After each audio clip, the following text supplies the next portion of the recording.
Ogi, ginawa mo na ba yung pinapagawa ko? Umaya na po. Naku, puro ka mamaya ah. Ano nangyayari dito? Alexis, pagsabihan mo nga yung kapatid mo, hindi ginagawa yung pinapagawa ko sa kanya.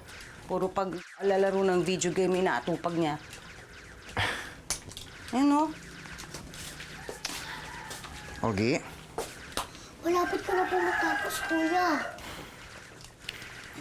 Hindi yun dahilan para hindi mo sundin yung inuutos ni nanay. Buti pa, dalhin ko na muna yung video game, ha? Kunwari ka pa, kuya. Gusto mo naman talaga maglaro eh. Gawin mo na yung pinapagawa ni nanay sa'yo. At magpakabait ka, ha?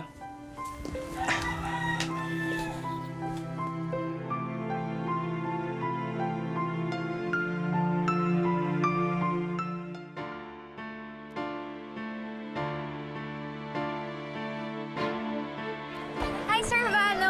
Gusto mo ba pumunta sa canteen? Sa susunod na lang. Libre kita. Sa susunod.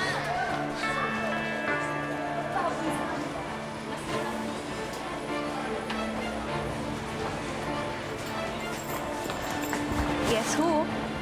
Wala akong sa mood para makipagbiruan. Pero teka, may panahon ka pa para sa ibang Sorry, bagay. kailangan ko na umalis. Kasi hindi niya ako pinansin at all. Ako, baka mamaya hindi na niya ako gusto. Malay mo naman, busy lang siya. Kaya mo iniisip. Hindi nga pwede yun eh. Dapat, ako lang iniisip niya. Tapos gusto lang niya akong iniwan? Ewan ko ba sa'yo, sino ba naman kasi ang mystery boyfriend mo? Promise, hindi mo sasabihin kahit kanino. Promise. Si Sir Vano. Si Sir Vano Torres. Yung swimmer.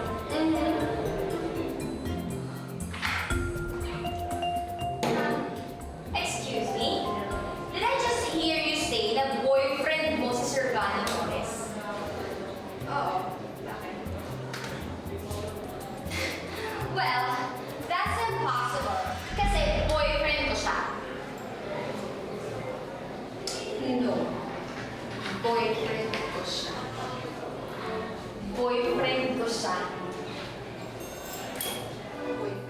Boyfriend mo siya! Boyfriend mo! Mga agaw mo na! Hello! Pareho na kayo niloko ng two-timer na yun. Bakit kayong nag-aaway? May point siya doon.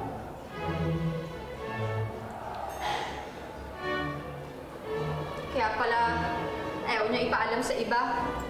Dahil sabi niya, ayaw daw ng daddy niya na magkaroon siya ng girlfriend pag season. Sinabi niya rin yun sa'yo? At sinabi niya rin ba sa'yo na ikaw lang ang Sugar pie honey bunch niya? At wala OMG! Ang kapal talaga ng mukha ni Sir Vano! Grabe! He's a two-timer! Anong lugar to? Dati kong opisina. Pagkatapos ko mag-awol, malamang wala na akong trabaho. Sige, mamaya pa naman papasok yung mga tao dito eh. Kaya kunin mo na lahat ng kailangan mo ha.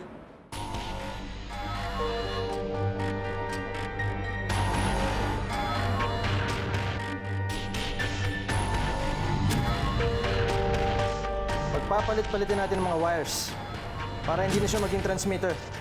Magiging receiver na. Kailangan din natin ng may dial para may magamit tayo pang fine-tune. Kailangan din natin ng speaker. Paano naman natin mahanap yung hinahanap mo? Susundan lamang natin ang tunog. Mas malakas at mas malinaw ang tunog, ibig sabihin mas malapit na tayo sa hinahanap natin.